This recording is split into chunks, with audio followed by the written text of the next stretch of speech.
나의 삶이 다른 이들에게 어떻게 비춰질까? 여러분 살아가면서 생각해 본 적이 있습니까? 누군가 나를 영웅으로까지 여기진 않지만은 모델로 생각하거나 내가 있어서 다른 사람에게 희망을 주고 있는가? 그런 질문 해본 적 있습니까? 이제 회사에 들어온 지 얼마 안 되는 신참이 고참이나 다름없는 나를 어떻게 생각할까? 학교에서 학생들이 같이 연구소에서 같이 연구하는 연구소 다른 동료들이 혹은 주니어들이 시니어에는 나를 어떻게 생각할까? 제가 스몰 비즈니스를 운영하고 있습니다. 사장입니다. 나와 함께 같이 일하는 직원들이 있어요. 그 직원들이 사장인 나를 어떻게 생각할까? 그런 질문해 본 적이 있습니까? 마지막으로요. 내가 아버지예요? 내가 어머니예요? 아버지인 나를 아들은 어떻게 바라볼까? 어머니인 나를, 딸은 나를 어떻게 바라볼까? 그런 생각해 본 적이 있습니까? 저희 교회 전도사님들이 여러 분 있습니다. 그 전도사님들이 아주 잘하고 있습니다. 저는 아주 고맙게 생각하고 있습니다. 근데 가끔 제가 그 전도사님들이 나를 어떻게 바라볼까? 무슨 생각을 할까? 그런 생각을 해 보기도 합니다. 전도사님 전부 다는 아니지만은 어떤 분은 제가요 우리 교회에 와서 실습하는 것으로 여기고 실습 점수를 매겨서 지도교수에게 변합니다.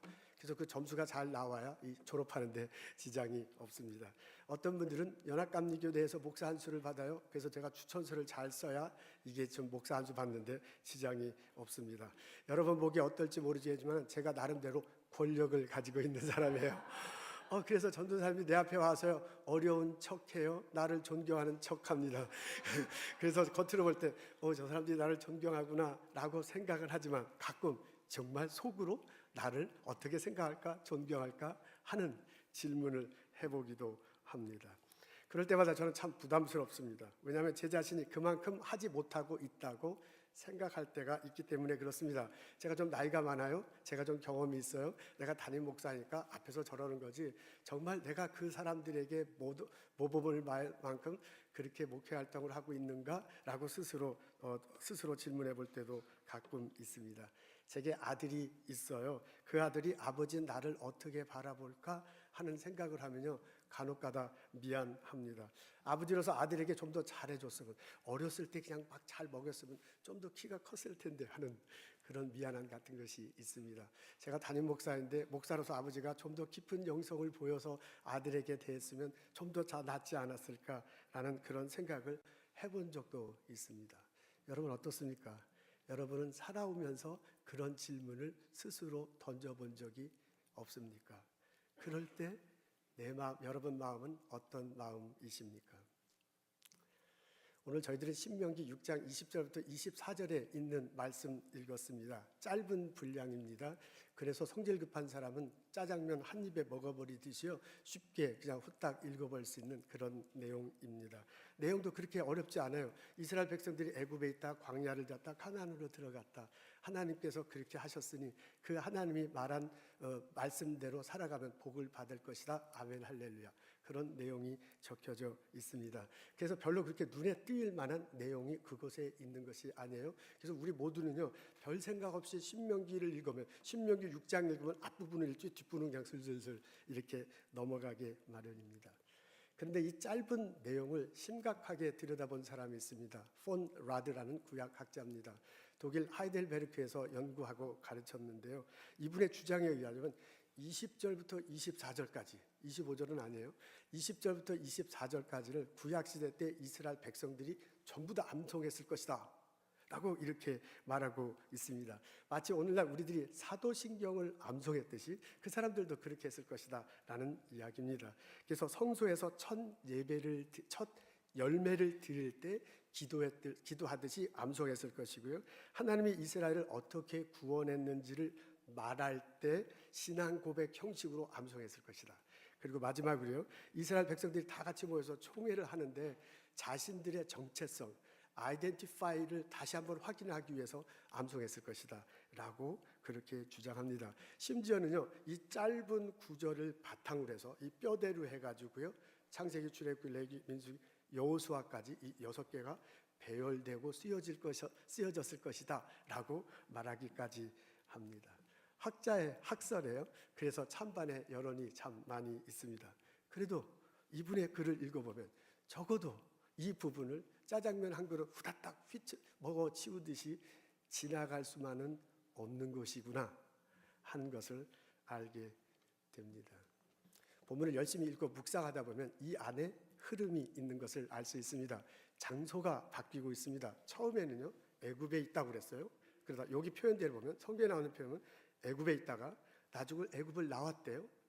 그리고 그 땅에 들어가게 하려고 한다. 그리고 그 땅에 들어가서 땅을 분배한다. 이런 내용이 나오는 것을 볼 수 있습니다. 그래서 장소가요 애굽에서 광야에서 오늘날 팔레스타인 이스라엘로 장소가 변하는 것을 알 수 있습니다. 여러분 시간의 변화도 있습니다. 이건 모세가 이스라엘 백성들에게 하는 설교거든요. 그러니까 이 설교를 듣는 사람은 지금이야 현재인데 현재인 나에게 모세가 뭐라고 그러냐면 너희 아들이 나중에 물어보거든 이렇게 대답하라 그렇게 얘기해요. 그래서 너희 후대 in the future 영어로 보면 future라고 딱 나와 있어요. 후세에 너의 아들이 너의 딸들이 아버지 나에게 어머니 나에게 물어보면 이렇게 대답하라 이렇게 얘기하는 내용이거든요. 그렇다고 보면 미래가 적혀져 있습니다. 근데 또한 20절에 보면 23절에 보면 우리 열조에게 맹세하신라는 그런 표현도 나와 있습니다. ancestor 우리 조상이야 옛날 분들이에요. 그렇게 보면요 이 짧은 구절인데도요 여기에 시간의 흐름이 있습니다.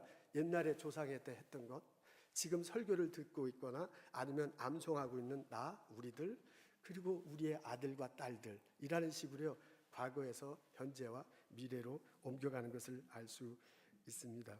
여러분 대상도 바뀝니다. 지금 여기서 모세가 설교를 듣는 백성들 나 우리들이지만은요 그러면서 뭐라고 하냐면 조상들 그러면서 예전에는 조상을 얘기하고 너희들뿐만 아니라 너의 아들들 너의 딸들 후손들을 얘기해요. 그래서 여기 안에도 대상이 바뀌고 있는데 조상들이 등장하고 설교를 듣고 있거나 암송하고 있는 나 우리들이 등장하고요. 그리고 내 아들 내 딸들이 등장하는 것을 알 수 있습니다. 신분의 흐름도 바뀌고 있습니다. 애굽에서는 노예였어요. 근데 지금은 하나님 백성이 되어가는 과정 중이고 너희들 가나안에 들어가서 나의 아들이고 나의 딸들이 되어야 된다는 그런 식으로 변하고 있습니다.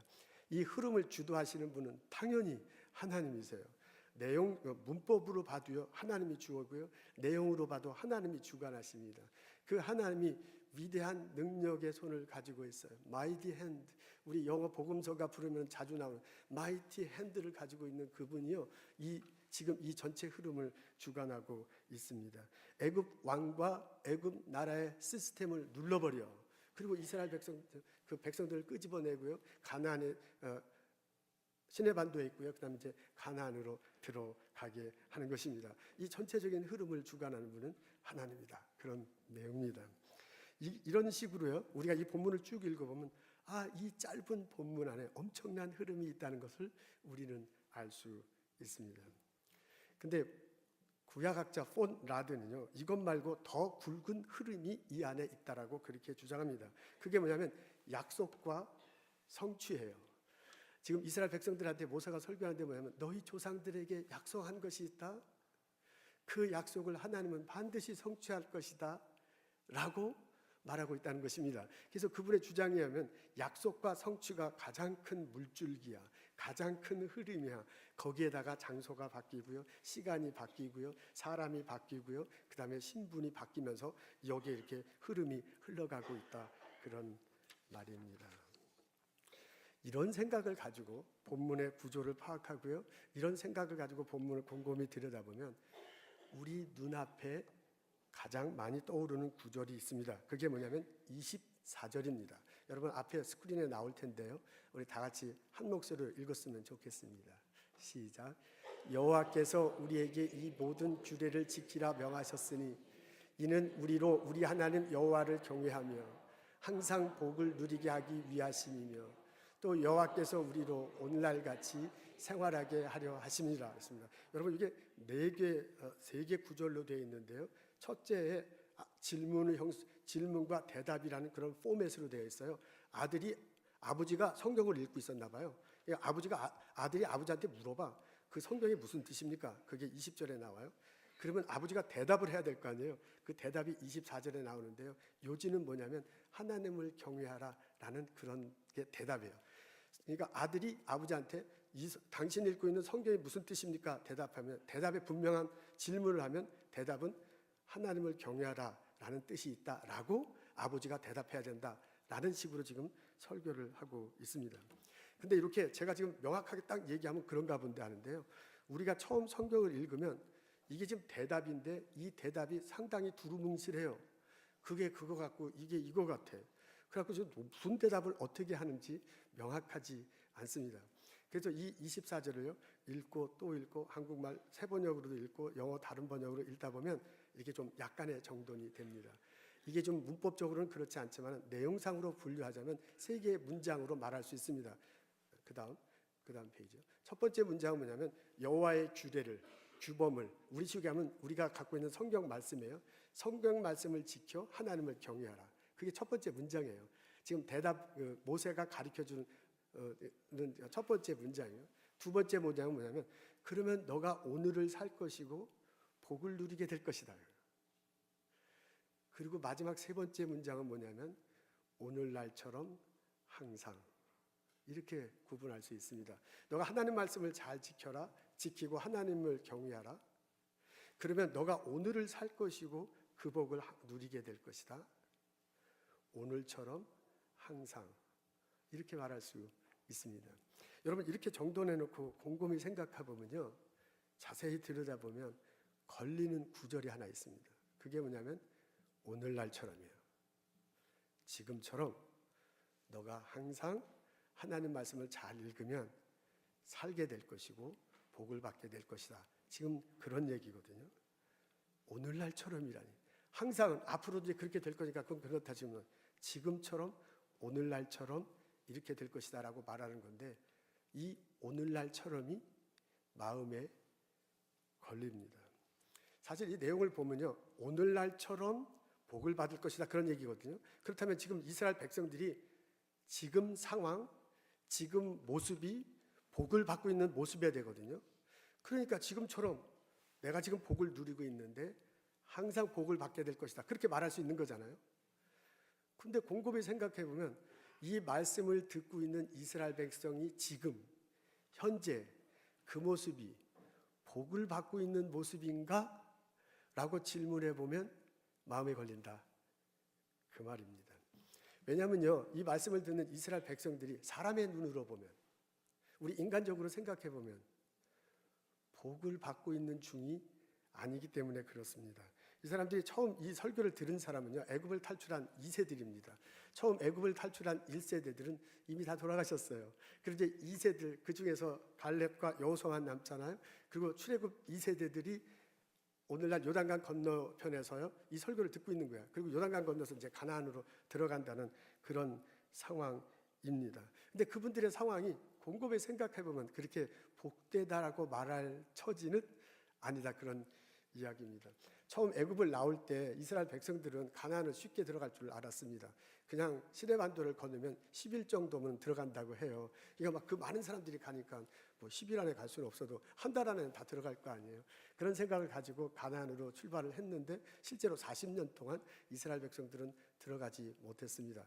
여러분 성경에 보면 출애굽 1세대들이 죽을 수밖에 없는 사건이 벌어지죠. 그리고 그런 신앙 안에서 볼 때 그렇게 벌어질 그것이 잘못했다는 것은 인정하지만 그렇다고 해서 출애굽 백성들이 다 죽음을 맞이하는 것도 그 아들인 그 딸들인 출애굽 2세들이 보기에는 그렇게 마음이 편한 상황은 아닙니다.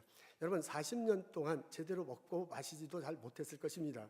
우리가 만나와 메추라기가 계속 외쳤다는데 그게 이제 주일학교 들을 때는 참 신나지만은 매일 만나와 메추라기를 먹다고 생각해 보십시오. 그것도 40년 동안 먹는다고 생각해 보십시오. 이거는 절대로 신나는 일이 아니거든요.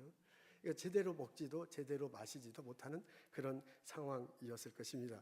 여러분 그분들이요 지금 요단강 동편에 있어서 이제 막 가나안으로 들어간다고 하는데 그 요단강 동편에 있을 때 젖과 꿀이 흐르는 땅이 앞에 있다고 하지만 아직 젖과 꿀이 흐르는 땅으로 들어간 건 아니거든요. 이제까지 40년 동안 광야에 있었습니다. 그리고 그곳에 들어간 때 하면은 그냥 텅텅 비어 있는 게 아니라 가나안 사람들이 살고 있어요. 그 사람이 군대 갔다 온 아들 기다리는 엄마처럼 두 팔 벌리면서 어서 와라 하는 게 전혀 아니거든요. 그 사람들과 싸워야 돼. 그 사람과 갈등을 일으켜야 돼. 그러면서 이제 거기에 정착해야 되는 건데 그게 참 쉽지 않았을 것입니다. 거기다가 또 지도자도 바뀌어요. 지금 이게 모세가 마지막으로 설교하는 장면인데 이 설교가 마지막이다. 그리고 너희들의 지도자는 여호수아가 될 것이다 라는 그런 내용입니다. 근데 여러분, 지도자가 바뀌면 그 그룹은 많은 혼동이 생기게 마련이잖아요. 여러 가지로 생각할 때요, 인간적인 눈으로 보면 지금 이 설교를 듣는 그 사람들이요, 출애굽 2세대들이 오늘의 나의 삶이, 오늘의 나의 신분이, 오늘의 나의 이 장소가 복되다라고 말하기는 참 어렵다, 그 말입니다. 여러분, 폰나드 학자가 주장한 것이 정말 어느 정도까지 있는지 모르지만 이스라엘 백성들이 이 구절을, 이 내용을, 이런 비슷한 내용이 세 군데 나오는데요, 정말 암송했다고 그러고요, 그리고 정말 그것을 붙들고 살았다고 생각해 봅시다. 그래도요, 그 후대 이스라엘 백성들도 과연 지금이 내가 오늘이 복되다라고 말하기는 참 쉽지 않았을 것입니다. 우리가 구약 성경을 보면 이스라엘 백성들이 가나안 땅으로 들어갈 때 들어가자마자 쳐부시고 깨부시고 그냥 가나안 땅을 다 점령한 것처럼 얼른 보면 그렇게 보여집니다. 근데 자세히 보면 그렇지 않다는 것을 알 수 있습니다. 이스라엘 백성들은요, 가나안 땅에 들어가서 오늘날 중부의 산지 지역에 주로 살았습니다. 옥토와 다름없는 해안가 지역에는 여전히 가나안 족속들이 살고 있었습니다. 그 사람들과 맨날 싸웠어야 돼, 땅 때문에. 그래서요, 그런 내용이 사사기에 나오고 사무엘상하 열왕기상에 나오는 것을 알 수 있어요. 조상들에게 한 약속이 두 가지인데 하나는 자손이고 하나는 땅이에요. 그러니까 땅을 차지한다는 게 엄청난 약속인데, 그리고 그것을 젖과 꿀이 흐르는 땅으로 가겠다고 가나안으로 들어왔는데, 사실 여전히 이것을 암송하고 하나님을 예배하지만은 땅은 내가 마음대로 다 점령하고 내 마음대로 쓰는 그런 상황이 아니라 그런 이야기입니다. 그렇다고 볼 때는 이 설교를 듣는 사람이나 가나안 땅에 들어가서 이것을 암송했던 그 사람이 이것을 듣고 있는 내 삶의 처지가 복되도다, 이것을 암송하고 있는 나의 상황이 복되도다 라고 그렇게 선포하고요, 그걸 자신 있게 내 아들에게, 내 딸들에게 말할 상황은 아닐지도 모른다, 그 말입니다. 그런데도 불구하고 모세가 설교를 통해서 너 그렇게 고백하고 살아야 된다라고 권면하고 있습니다. 폰나드 학자처럼 정말 이스라엘 백성들이 이것을 암송했다면 남들이 볼 때, 객관적으로 볼 때 복되도다라고 말할 수 없는 그 상황에도 불구하고 나는 복되도다라고 선포하면서 이스라엘 백성들이 이것을 암송하고 이 말씀을 붙들고 살았을 것이다, 그 마음입니다. 그게 마음에 걸려요. 도대체 왜 그 사람들이 그렇게 했을까? 이렇게 암송하고 말씀을 붙들고 살아가는 그 사람들의 마음은 무엇이었겠는가 하는 질문입니다. 이스라엘 백성들에게는 하나님에 대한 신뢰와 믿음이 있었습니다. 이스라엘 백성들은 하나님을 신뢰했습니다. 이스라엘 백성들은 하나님이 약속한 것을 언젠가 성취한다는 믿음, 그것을 가지고 있었습니다. 그래서 지금 자기의 장소가 있어요. 지금 자신의 시간이 있어요. 지금 자신의 모습이 있는데 그것을 하나님이 나와 함께 하신다는, 내가 믿는 하나님, 그 하나님을 신뢰하는 눈으로 내가 서 있는 이 장소, 내가 지내고 있는 이 시간, 내가 살아가는 이 모습을 보았기 때문에 나는 지금 복되도다 라고 그렇게 선포할 수 있었습니다. 그리고 내가 지금 이렇게 복된 것처럼 앞으로도 항상 복될 것이고 너희 아들도 너희 딸들도 그렇게 살 것이다 라고 말할 수 있었습니다. 아브라함이 가나안에 처음 들어왔을 때 하나님이 그를 만나 약속하셨어요. 너 있는 곳에 동서남북을 보라. 그 땅이 너의 자손들이 갖게 될 것이다. 하늘의 별을 보라. 별보다 더 많은 자손들이 있게 될 것이다. 너희는 복의 근원이 될 것이다 라고 그렇게 약속하셨습니다. 이스라엘 백성들은 철저하게 아브라함에게 한 그 약속이 나의 약속이에요. 내가 믿는 신실하신 하나님은 약속하신 것은 반드시 성취한다라는 그런 고백이 있었어요. 그분이 약속하셨기 때문에 성취해 나가는 중이야.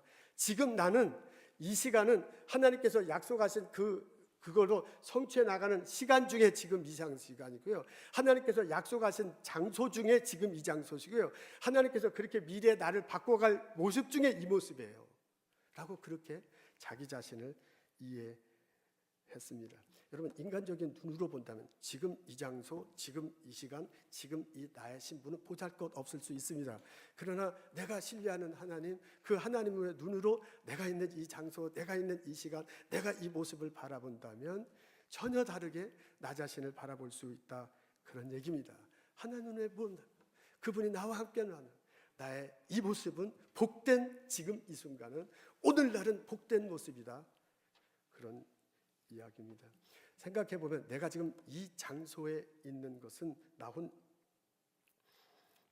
내가 지금 이 상황에 있는 것은 내 인생의 끝이 아닙니다. 왜냐하면 하나님, 이스라엘 백성들이 생각할 때는 하나님 약속한 것을 반드시 성취하신단 말이에요. 약속과 성취라는 그런 데서 보면 내가 지금 이 장소에 있는 게요, 하나님이 가나안에 줄 거라는, 애굽에서 시내 반도로 그리고 가나안으로 이렇게 들어가는 이 과정 중에 지금 내가 이 장소에 있는 거예요. 하나님의 계획 안에 이 장소에 있는 것입니다. 여러분, 하나님 계획 안에 시간의 흐름이 있어요. 그 시간의 흐름 안에 내가 지금 이 시간에 있는 거거든요. 그리고 이 장소, 이 시간에 있는 나는 나 혼자가 아니에요. 하나님께서는, 내가 믿는 하나님, 내가 신뢰하는 하나님은 그 위대한 손으로 애굽에서 나를 이끌어내시고요, 그 하나님이 약속하기에 가나안 땅으로 들어갈 것을 성취하실, 가나안 땅으로 들어갈 거라고 분명히 약속하셨어요. 그리고 그 하나님은 분명히 성취하실 거예요. 그런 약속과 성취라는 구도 아래서 내 신분이 바뀌고 있거든요. 그러니까 지금의 내 신분이 다가 아니야. 미래 하나님께서 나를 바꾸어 줄 거라는 그런 고백이 있습니다. 지금의 나는 혼자 사는 내가 아닙니다. 나 혼자 광야에 있고요, 나 혼자 가나안에 들어가서 저 많은 걸 해치는 게 아니라요, 나는 나와 하나님이 함께 하죠. 그 하나님이 어떤 하나님이냐, 마이리 핸드, 위대한 손을 가진 그 하나님이요, 애굽의 왕과 애굽의 시스템을 눌러버리고요, 우리를 끌어냈어요. 그런 분이요, 이제 가나안에 들어가서도요, 가나안에 있는 여러 왕들과 그 시스템을 눌러버리고 나를 정착하게 하실 거야, 라는 그런 고백이 있었어요. 내가 지금 여기 있는 것은 지금의 혼자 내가 아는 것을 알 수 있습니다. 지금의 나는 시간의 흐름을 볼 때 지금의 나는 지금의 끝이 아닙니다. 지금 하나님의 약속과 성취라는 것을 시간을 흘러가고 있거든요. 지금의 끝이 아니라, 내가 살아온 것만의 끝이 아니라 나에게는 미래가 있어. 왜냐하면 하나님은 약속하신 것을 성취하시기 때문에 내 앞에는 지금 나는 모르지만 그 위대한 손으로 이끌어갈 미래가, 또 다른 장소가, 또 다른 시간이 있는 거예요.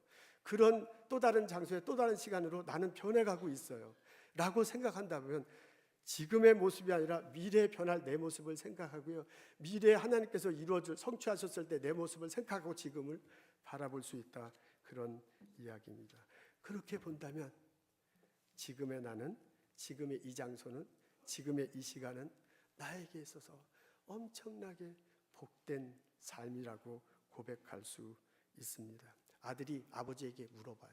딸이 엄마에게 물어봐. 엄마, 지금 성경 읽고 있는데 그 뜻이 무엇입니까? 라고 물어볼 때, 내가 지금 이 장소에서, 내가 지금 이 시간에 내 모습이 인간적인 눈으로 볼 땐 내세울 게 없어. 말할 게 별로 없더라도 신앙적인 눈으로 볼 땐 그렇지 않다, 그런 얘기입니다. 내가 이 장소에, 이 시간에 이 모습으로 있는 것은 하나님께서 약속하고 성취하신다는 큰 흐름 아래 있는 거거든요. 그 눈으로 나를 보고 하나님 말씀을 읽고 하나님을 순종하려고 하는 것이다. 그것이 오늘을 사는 것이고 그것이 복된 삶이다 라고 물어보는 딸에게, 물어보는 아들에게 당당하게 자신 있게 대답하라, 그 말입니다. 제가 오늘 본문을 읽고 묵상하면서요, 겉으로 볼 때 보잘것없어 보여도 하나님의 계획 아래 내가 살고 있다고 고백하며 당당하게 대답하는 아버지의 모습을 보았습니다. 그리고 그 아버지 모습을 보고요, 그 어머니 모습을 보고요, 깜짝 놀랐습니다. 내가 그렇게 살아가고 있는가? 우리는 예수님을 믿습니다. 십자가 달시고 부활하신 예수님을 고백하고요, 그 예수님 안에서 구약 성경을 받아들입니다. 아브라함의 약속이 우리들에게 대한 약속이고, 아브라함에게 약속과 성취하시며 이 세상을 이끌어 가시는 그 하나님이 나의 하나님이라고 고백하고 있습니다. 그러면 내가 내 자신을, 나의 살고 있는 이 장소, 내가 겪어나가는 이 시간, 나의 삶의 이 모습을 그 하나님의 눈으로 바라보고 있습니까? 하나님께서 이 세상을 만드시고 나에게 이 땅에 보내시고요, 나에 대한 계획을 있으시면서 이끌어 가신다는 눈으로 나 자신을 바라보고 있습니까? 그렇게 바라보고 있다면 하나님의 계획 안에서 내 삶이 움직여지는 거거든요. 하나님이 나를 만들어 가시는 거예요. 하나님 뜻 안에서 내가 이루어져 가고 있는 거거든요. 그런 모습으로 내가 내 자신을 바라보고 있습니까? 혹시 사람들이 눈으로 볼 때 난 별 볼 일 없어 보이더라도 신앙의 눈으로 볼 때, 하나님으로 볼 때 나는 그분의 사랑을 받고 있고요, 나는 이 장소, 이 시간, 이 모습으로 있는 게 소중한 모습이라고 내 자신이 고백하면서 당당하게 내 아들에게, 내 딸들에게 말하고 있는가? 나의 삶은 복된 삶입니다. 이 장소에서 나는 하나님을 예배합니다 라는 자세로 살아가고 있습니까? 우리 예수를 그리스도로 고백한다고 하지만요, 설교를 준비하는 나 자신을 이렇게 둘러보아도요, 내가 나를 볼 때 인간의 눈으로 받아봐. 무엇을 가졌는가, 무엇을 이루었는가, 얼마나 권력이 있는가, 얼마나 영향력을 미칠 수 있는가. 그래서 남들과 비교해서요, 많으면 우월감을 갖고요, 남들과 비교해서 좀 더 나아진 것 못한 것 같으면 내가 열등감을 가져. 그렇게 내 자신을 생각해. 근데 오늘 이스라엘 백성들의 눈은 그게 아니에요. 여호와 하나님이 나와 함께 하시다. 그분의 계획 안에서 과거, 현재, 미래가 있다. 그분의 안에서 장소의 이동이 있다. 그분은 약속한 것을 성취한다. 그 위대한 스키만, 그 구조 안에서 내가 움직인다고 그렇게 고백하고 있습니다. 여러분 어떻습니까? 내가 그 하나님의 눈으로 나의 이 장소, 나의 이 시간, 나의 모습을 바라보고 있습니까? 오늘 예배 참석한 우리들 모두가 하나님을 신뢰하기를 원합니다. 하나님이 내 삶 속에서 구체적으로 살아계셔서 나를 인도하신다고 고백하고 그 말씀 붙들며 살아가기를 원합니다. 하나님은 예수를 그리스도로 고백하는 사람들에게 성령의 모습으로 오신다 그랬어요. 그 성령님은 하나님 말씀을 깨우쳐주고 인도하신다고 하셨습니다. 하나님은 이 세상을 만드시고요, 그리고 나를 이 세상에 보내셨습니다.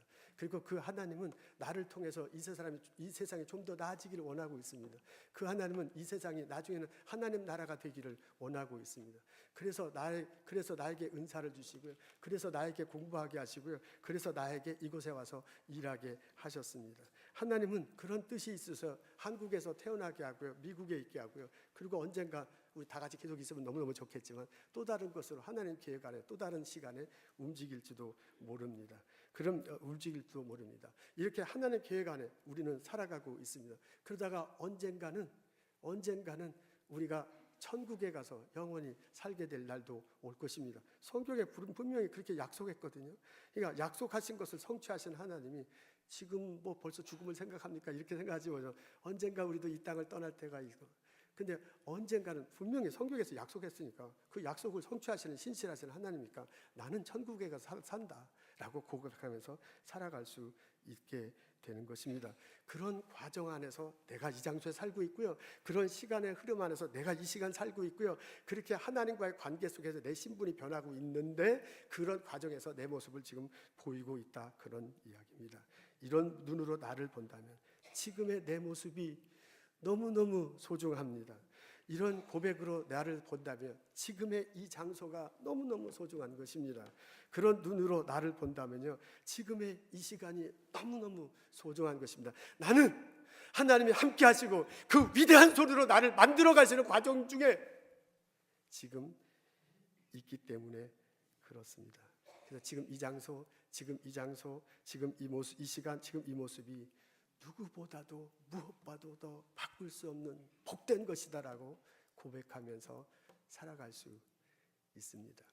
여러분, 나를요 사람들과의 관계 속에서 바라볼 필요가 있잖아요. 그래서 다른 사람은 어떻게 생각하는가 하고서 좀 윤리적으로 혹은 다른 사람과의 관계를 좀 윤활하게 할 수 있잖아요. 근데 어떤 분들은 이걸 너무 깊이 생각을 해. 그래가지고 나는 이렇게 못났는가, 나는 왜 이렇게 가진 게 없는가, 나는 왜 항상 이런가 하고 다른 사람을 생각하다 보니 자기를 너무 학대하시는 분들이 있어요. 다른 사람 바라봐야 되겠죠. 다른 사람과 관계 속에서 나를 바라봐야 할 필요가 있는데 그것이 너무 지나치면 오히려 그건 좋지 않습니다. 오늘 보면은 자꾸 그렇게 생각이 든다면 차라리 그거 없애버리고요, 하나님의 눈으로 나 자신을 바라봐. 하나님의 시각 안에서 나 자신을 바라. 하나님께서 허락하신 장소, 하나님께서 허락하신 시간이다. 이게 하나님께서 나를 만들어가는 과정 중에 지금의 내 모습이다 라는 눈으로 나를 바라보십시오. 그러면 내가 혹시 내 삶에 열매가 없다고 하더라도, 내가 남들에게 그게 나세울 것이 없다고 하더라도, 이제 나는 시간이 다 돼서 하늘나라만 갈, 그게 아니죠. 하나님의 큰 계획 안에 지금 있는 그런 거거든요. 그렇게 생각한다면 오늘 하루가 너무너무 소중합니다. 그렇게 생각하면 지금의 내 모습이 너무너무 소중합니다. 그렇게 생각한다면 지금의 내 장소가 너무너무 소중합니다. 그런 고백을 가지고요, 그런 깨달음을 가지고 살아갔으면 참 좋겠습니다. 오늘은 난 복된 하루입니다. 하나님께서 복을 허락하셨습니다. 오늘날처럼 나는 복되게 살아갈 것입니다 라고 고백하고 나를 사랑하며 하나님께 예배드리며 살아가는 나와 여러분 되시기를 주님의 이름으로 축원합니다. 여러분, 한국에 가면 민들레 영토라는 카페가 있는 모양이에요. 저는 한 번도 가본 적이 없습니다. 이게 이화여자 대학교 근처에 처음 시작했다는데 아주 구멍가게로 시작했다가 나중엔 엄청나게 번창을 해서 뭐 한국에 뭐 20개 이상으로 이렇게 한때는 점포가 이렇게 많아진 정도 있다고 합니다. 독특하게 카페를 운영하는 모양이에요. 거기는 입장료만 받는데요. 그 입장료만 받고 커피는 뭐 무한대로 먹고 라면도 주고 뭐 그런데요.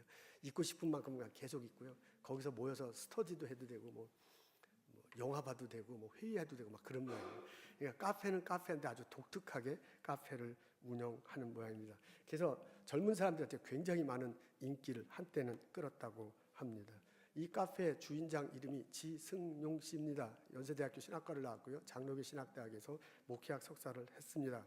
그러니까 통합측 목사로서는 이제 엘리트 코스를 밟았거든요. 그리고 목사 안수를 받았는데 이게 목회가 어떻게 해서는 잘 안 되는 모양이에요. 그리고 이혼도 하게 되고요. 교회 문을 닫게 됐어요. 그래서 갈 데가 없는 이런 상황이 됐습니다. 이거 어떻게 하면 좋을까 하다가요, 도서관에 가서 막 책만 막 3년 동안 열심히 읽어서 뭐 몇천 권을 읽었대요. 그러다가 오늘 이제 교회 안에서 목회하는 것도 참 좋지만은 사회성에서, 사회 안에서 문화 사역을 하면서 예수를 전하는 것도 좋겠다라는 그런 비전이 얻어졌나 봐요. 그러면서 이 카페를 운영하기 시작했는데 그야말로 대박이 터지게 된 것입니다. 그래서 막 이제 성공하게 됐어요. 그분이 그분이 한참 잘 나갈 때 민들레 영토에 핀 사랑이란 책을 썼다고 합니다. 저는 그 책을 직접 읽어보지 못했고요. 다른 글을 읽다가 이 내용을 소개받았습니다. 거기에 보면 이런 내용이 나옵니다. 이런 내용이 나온대요.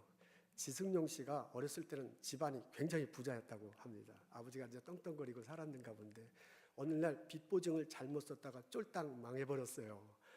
그래가지고 집안이 다 차압이 붙은 거야. 여러분 아시죠? 빨간 딱지 붙은 거, 피아노 빨간 딱지 뭐 여기 다 붙어갖고 이 집에 살고 내 재산이지만 더 이상 내 재산이 아닌 거예요. 그래가지고 완전 쫄딱 망하게 됐습니다. 그랬더니요, 빚쟁이들이 막 쫓아와서 막 사람을 갈구는데, 근데 놀랍게도 그 사람들이 자기네가 부자로 살 때는 선물 들고 찾아와서 어떻게 하면 돈 좀 빌릴까, 어떻게 하면 아버지한테 잘 보일까 그랬던 사람들이요, 우리가 망하니까, 내가 망하니까 완전히 빚쟁이로 변신해가지고 한 가락 더 훔쳐갈까, 막 돈을 뜯어낼까 그래갖고 막 악마처럼 그렇게 달겨들더랍니다.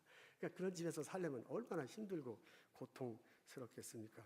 그래서 막 이제 굉장히 어려운 그런 시절이었대요. 근데 어느 날 새벽에 화장실을 가려고 이렇게 보는데 아버지가 깨어 있어요. 그래서 아버지 뭐 하시나 보니까 성경책을 읽고 있습니다. 그런데 그 아버지가요, 아들을 불러요. 그러면서 이렇게 얘기하더랍니다. 요즘 내 마음이 많이 상했지? 그러니까, 아닙니다 라고 아들이 대답해요. 그랬더니 아버지가 뭐라고 하냐면, 오늘은 내가 너에게 하고 싶은 말이 있어서 불렀다. 사람들은 내가 이제는 다 망했다고 말하더구나. 망했으니 불행하겠지. 하지만 반드시 그런 것은 아니란다. 지금까지 아버지는 돈을 벌어 재산을 모으는 것을 즐거움으로 알고 그것을 행복으로 알고 살아왔다. 하지만 이제부터는 나 때문에 피해를 입은 사람들에게 빚을 갚는 일을 즐거움으로 알고 살 작정이다. 물론 너희들이 고생이 되겠지만 이것을 알아야 된다. 기쁨이란 즐거울 때만 오는 것은 아니란다. 망할 때도 즐거울 수 있단다. 빚을 갚는 것도 행복하다고 생각하면 즐거울 수 있단다. 내가 무슨 말을 하는지 알아듣겠니? 새벽에 성경을 읽는 아버지가 한 이 말이 자기 인생을 변화시켰대요. 그러면서 뭐라고 그러냐면 예수 믿는다는 게 도대체 뭔가? 예수 안에서 자유를 얻는다는 게 도대체 무엇인가를 그때 깨달았다고 합니다. 제가 이 글을 읽고요, 인터넷 이렇게 뒤돌아 보니까 지금은 민들레 영토라는 카페가 잘 안 돼. 우리식으로 얘기하면 망해가고 있어요. 그러니까 이런 문화 사역을 통해 예수님을 전한다는 비전은 참 좋지만 현실의 벽이 너무 높은 것 같아요. 그래서 고전을 하고 있는 모양입니다. 저는 그냥 인간적으로요, 이 사람이 재기했으면 참 좋겠어요.